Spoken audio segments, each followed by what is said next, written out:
깊은 잠을 자지 못해 일상에 불편함을 겪는 사람들이 크게 늘고 있다. 숙면을 방해하는 원인 가운데 가장 흔하면서도 위험한 원인이 바로 폐쇄성 수면 무호흡증인데, 수면 중 10초 이상 숨이 멈추는 상태가 반복되는 현상으로 수면의 질은 물론 생명까지 위협하는 위험한 질환이다.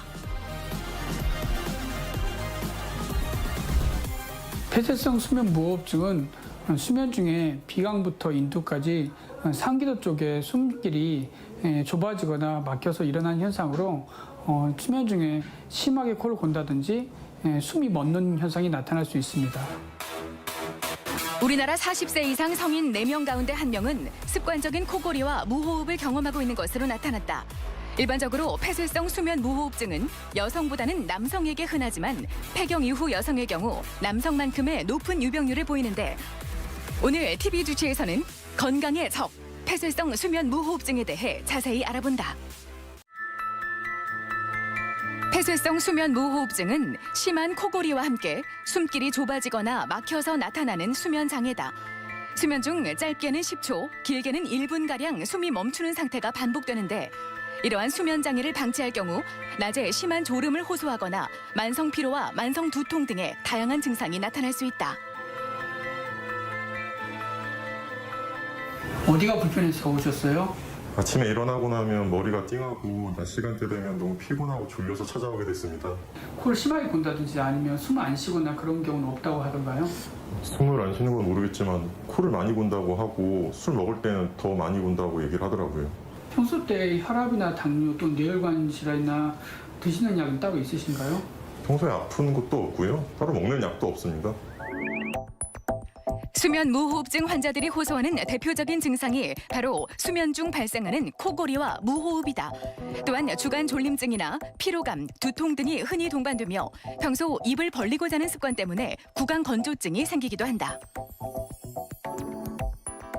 일반적으로 수면 무호흡증이 있는 환자분들은 자도 잠궈가지 않고 일어났을 때 머리가 좀 아프다든지 낮에 많이 졸린다든지 하는 증상이 있을 수가 있습니다. 아까 그 환자분도 거기에 이제 해당하는 증상이 있으시고 해서 수면 다운 검사라고 해서 하룻밤 자는 검사가 있습니다. 그 검사 결과를 보고 나서 거기에 맞춰서 치료 방향을 좀 잡아야 할 것 같습니다.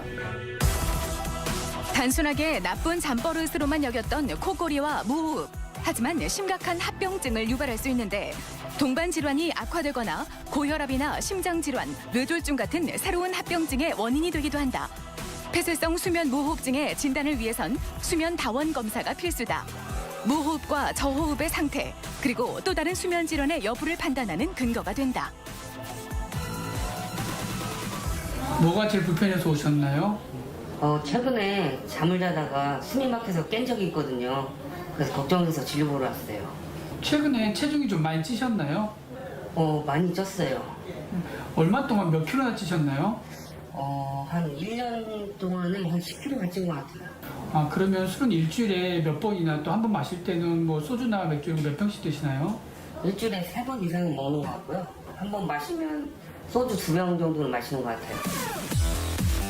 폐쇄성 수면 무호흡증의 경우 비만과 술, 담배가 주요한 위험 요인으로 꼽히고 있는데, 생활 습관을 개선하는 금연과 절주, 체중 조절이 치료의 시작이다.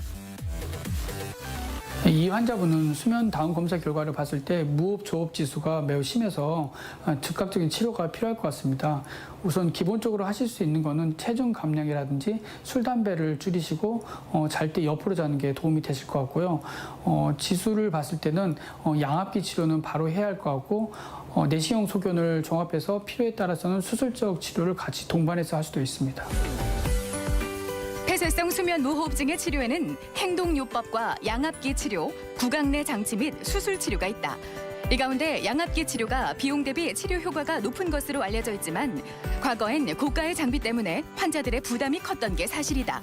하지만 수면 무호흡증이 국민 건강을 위협하는 질병으로 인식되면서 지난 2018년부터 수면 다원 검사와 양압기 치료가 건강보험 항목으로 적용받고 있다. 폐쇄성 수면 무호흡증을 치료하지 않고 장기간 방치할 경우에는 수면 중에 산소 공급이 계속 안 되는 게 누적되다 보면 심혈관 질환, 그러니까 뭐 심근경색이나 협심증, 그리고 뇌혈관 질환, 그러니까 뭐 중풍 같은 이런 질환들의 위험성이 높아질 수가 있습니다. 따라서 조기에 진단받고 치료를 받게 되다 보면 그러한 위험성들이 발생할 확률을 많이 낮출 수 있습니다. 잠이 최고의 보약이라는 말처럼 잠을 자는 동안 우리의 몸은 피로를 회복하고 체내 손상된 세포들이 복구되기 시작한다. 이를 위해 적정 수면 시간을 유지하는 것보다 더 중요한 게 바로 수면의 질인데, 깊은 잠을 못 이루고 자주 깨거나 코골이로 가족의 숙면까지 방해하고 있다면 폐쇄성 수면 무호흡증 여부부터 확인해보자. 잠들지 못하는 뇌, 원인 파악과 적극적인 치료가 해답이다.